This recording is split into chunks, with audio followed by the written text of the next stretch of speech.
It's a really a great book. Yeah. Do look that up. I had a lot of help from Chris Vickers back Okay.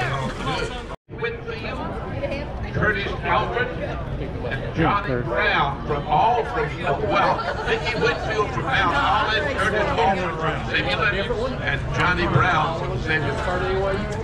I want to make note of former Attorney General in North Carolina and Secretary of State, and one of the finest people I know, Rufus Evanston, who's standing right behind you. Raise your hand, Rufus.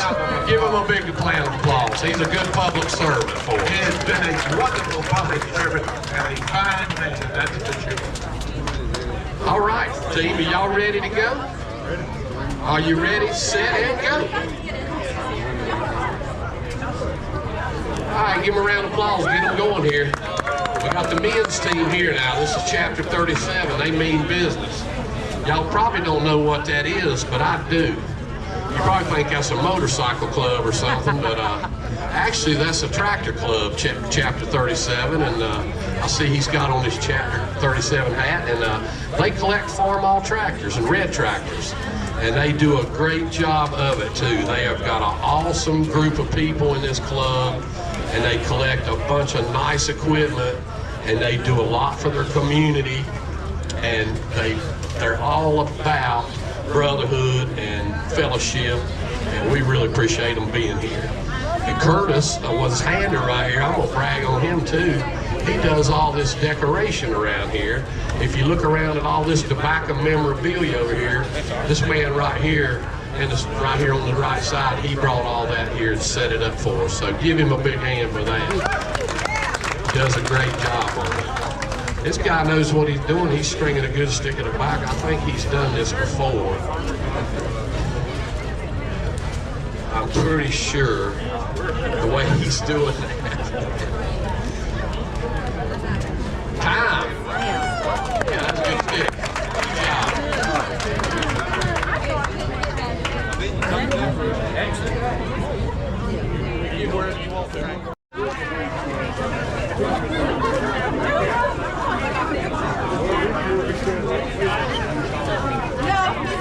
over in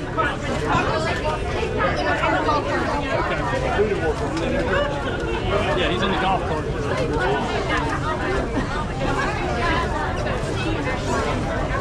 All right, folks, we've got the results here.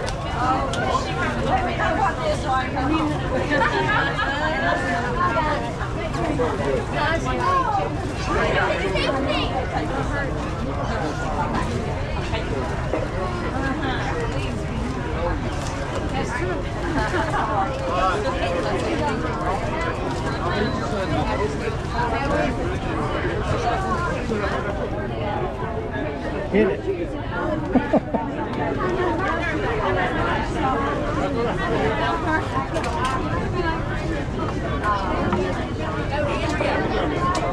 Baby, you done it a time or two. You done it a time or two, ain't you?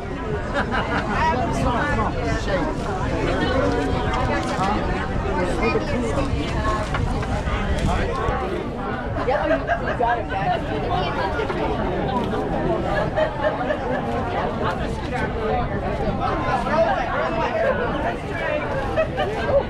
Oh, you're fine. It's Flash over here.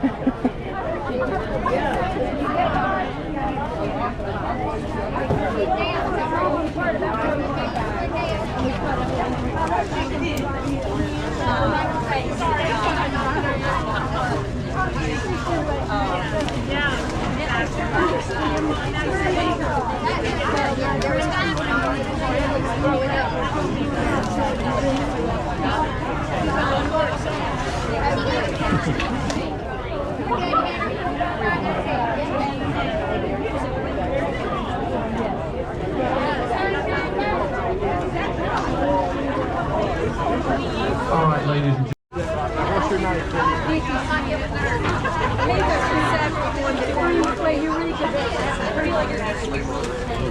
Oh, you're fine. here to get you some ice cream, or go over to the Bowles house and see Parker and some of the guys over there. That would be sure to get you a cold drink over there. Billy Irvin, are you still here? You are step back up here. We're still waiting.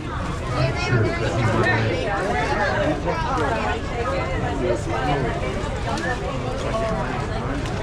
Be sure to check out the vendors down here.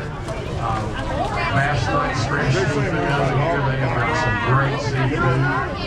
Granny's got some good cooking. Get set and go.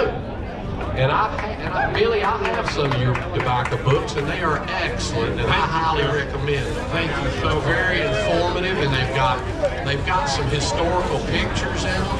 Yeah. I was amazed. I don't know where you got all those old photographs that were in that tobacco book. It's a really great book. Yeah. Do look that up. I had a lot of help from Chris Pickens back Okay, good. Who's there? Sammy. Well, you know, when I know when I lived in Granville County, it's a tobacco county. There's no doubt about that.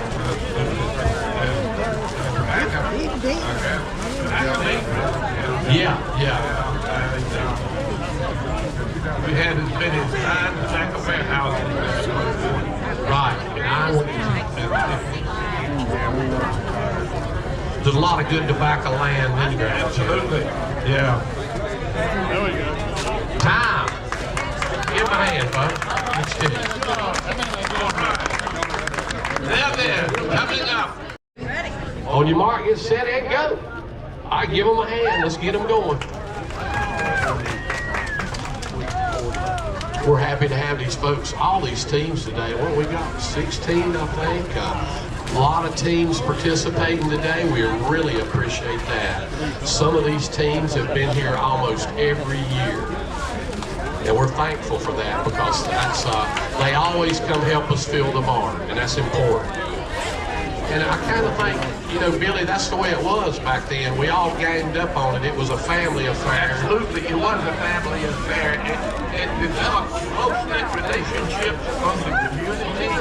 And whenever there was a farmer who needed help in the bench, all he had to do was pick up the phone, call several neighbors, and they would come and make up exactly what we're seeing right here. That's right. Neighbors would help neighbors. We'd go down there and help them put in their barn. They would come help us put in our barn. Absolutely. We worked together. It was a beautiful time in America, and there's still communities doing it that way. All right, here she goes. She's getting down towards the end.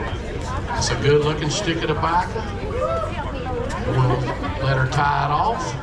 That's a little fancy knot there she put, and there's time. Very good. That's right. On your mark, get set, and go. All right, let's give this young lady a hand here. See how she does. I'm sure she's learned from her great-grandma how to do this. That's all right. That's all right. That's not a big deal. Just tie it off and keep going. There you go. For it. Now you're going. Let's give them a hand.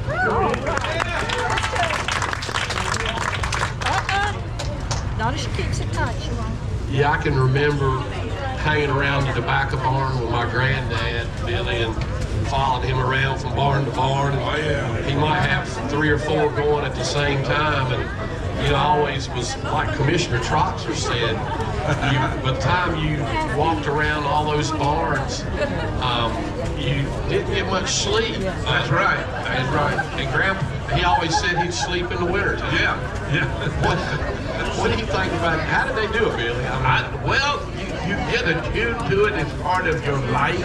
I spent many nights up all night long curing tobacco, whether it was, especially if it was in the killing part of it all, when you got up to where you had to keep your thermometer at 160 degrees for a couple of days. But the first round of a barn curing, you can be a little bit slack, but you still got to stay up and watch that tobacco, make sure everything is all right, make sure no leaves are laying on a hot food. Catch the barn on fire. That's right, because you didn't want to lose that barn.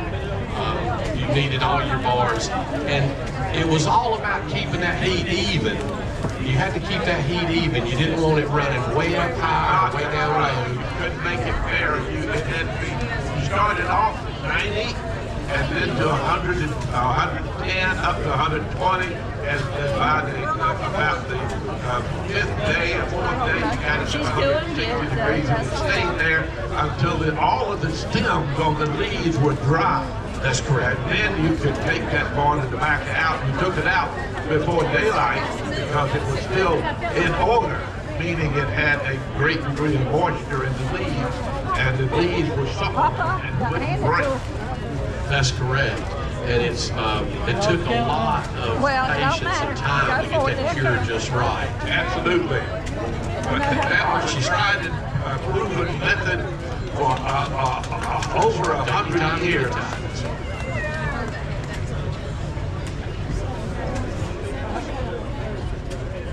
While we're waiting, the method of bright leaf curing bright leaf tobacco really was quote unquote invented, if you will, by a slave in the. All right, time. Give her a hand.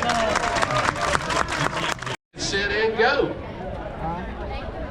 Let's give Violet a big hand. You know, she's won this thing once, and like I say, she's finished twice, a couple of times. And I think, you know, when one year she was here, PBS did a special on her, and she became a TV star here for a little while, and she knows what she's doing. She can tell she's strung a lot of tobacco. We all did back in the day, did we, Bill? Absolutely, we did. We sure did. Just for the record, the tobacco barn that these sticks of tobacco will go in will hold 500 sticks. The barn is a 16 cubic foot barn, and it takes 5 to 7 days, depending on which primate we're talking about, to kill out a barn of tobacco. In other words, to get that tobacco to cure to the extent that the stems of the tobacco are dry, and then you can take it out and book it down, as we called it, and kept it down till the time came to put it in bundles and take it to the warehouse. That's right.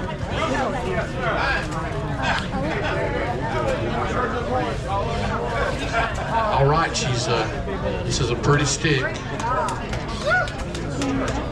She's getting ready to tie it off. And time. Give her a big hand. Give this group a big hand. Thank you. All right, are you ready? Get set and go. All right, let's give them a hand. Give Jane a hand. Get them going here. All right. You know, Billy, you were talking about the stringing horse. You know, I think before the stringing horse, didn't people drill a hole in the post and stick the stick in the post? Then they stick it in a hole on the barn, and it would hold up that way. Yeah. Which was not very good, not as good as this. It was. I want you to come back with that answer for us next year. Also, I want to take a minute to mention that also here in Heritage Circle, of course, besides the stringing contest, on next Friday we always have the tobacco auction, and we'll be having a mock auction down at the Tobacco Pavilion. Commissioner Troxler had that building built especially to have the tobacco auction. And Carl Watson and the guys from Oxford will bring us some tobacco and line it up and sell it the old time way. You want to talk about that a little bit? Absolutely, yes. And Pat just told you a week from today. Now, my right is the site of the tobacco auction that we will hold at 2 o'clock next Friday. And I think that's what, the 25th.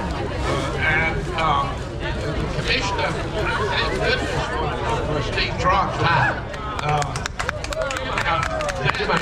auction system was started in 1866 in Danville, Virginia. All ready? Yeah. Get set and go. Give them a hand, get them going. Yeah, give them a big round of applause. There you go. She's got her knot, but she's going.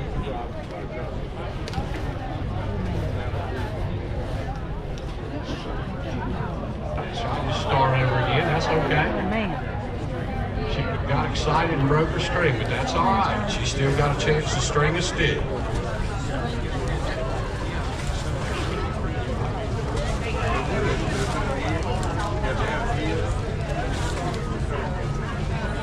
She's back going. All right. Wait a minute, come back. Come back. John Deere Ice Cream Boys. Tell me about the John Deere Ice Cream Boys.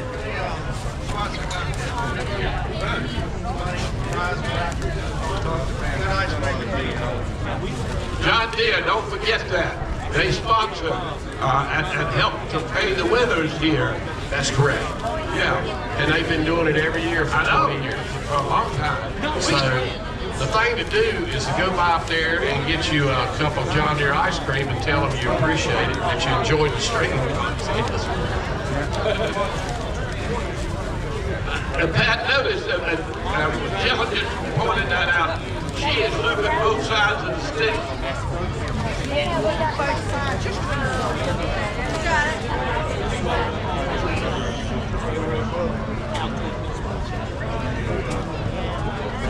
Get tied back. There you go. She's back with us. Now she got it going.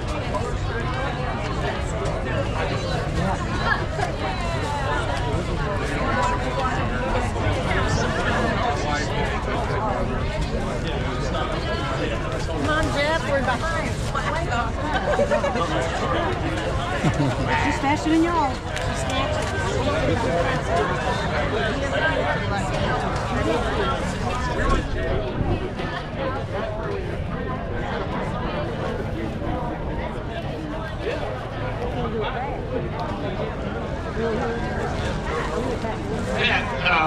And we just sitting here talking about the horse, we call it, or the stringing rack, whichever you term it. And by next year at this time, I'm going to be able to tell you who invented that stringing rack. That would be great. That'd be very interesting to know who came up with this idea. Here she goes. She's almost finished. Time. Very good. Very good. Good recovery. Good recovery. Big hand. Let's get them going. And remember, you know, they're going to try to go fast because that's what you had to do to get a barn of tobacco in a day. You had to string 500 sticks, but you got to be neat about it too. You got to make it work right so it won't fall out in the barn. So it's a really skilled, and not many people can do it like this young lady here's doing it. Look at that. Because you've got to get it tight so them leaves won't fall out. Because Grandpa ain't gonna have that, is he, Bill? No, sir. Biggest whipping I ever got as a child was when a leaf fell out of the barn and I stepped on it. Accidentally, my daddy saw me. I didn't sit down for several days. What you're seeing right now is truly the common denominator of the tobacco culture. The culture was created in the barnyard and in the field. In the barnyard is where all of the people who worked there came in to string and hand and gossip about anybody who was not there. And and the faster you could do it, the better off you were, and the more valuable you were to the man who owned the tobacco crop. That's exactly right. All right, here she goes, and time, right there. All right, give her a hand. That's a good looking stick of tobacco. All right, we're going to start with number 3, and it's team number 8, Peggy Medlin, and the first handler's name is Randy Mash Marshall out of Morrisville, North Carolina.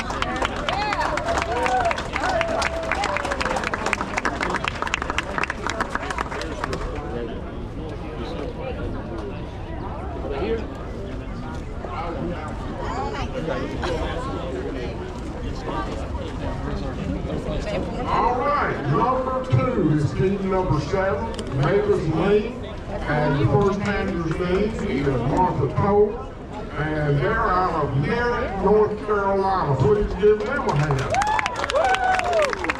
And Kenny Carter was the second handler in this team. Now, for the grand champion, and this is the biggest surprise that I have ever seen since I've been here. The stringer's name is Sandy Jones. The first handler's name is Ken Jones. And the second hander is Mike Sunday. Now, the reason I say it's such a big surprise, this is the 10th time that Sandy has taken my money home since we started this. And I'll tell you, she is something else to behold when it comes to putting the bike on the stick, and I can't say enough thanks to all of our contestants here today, and especially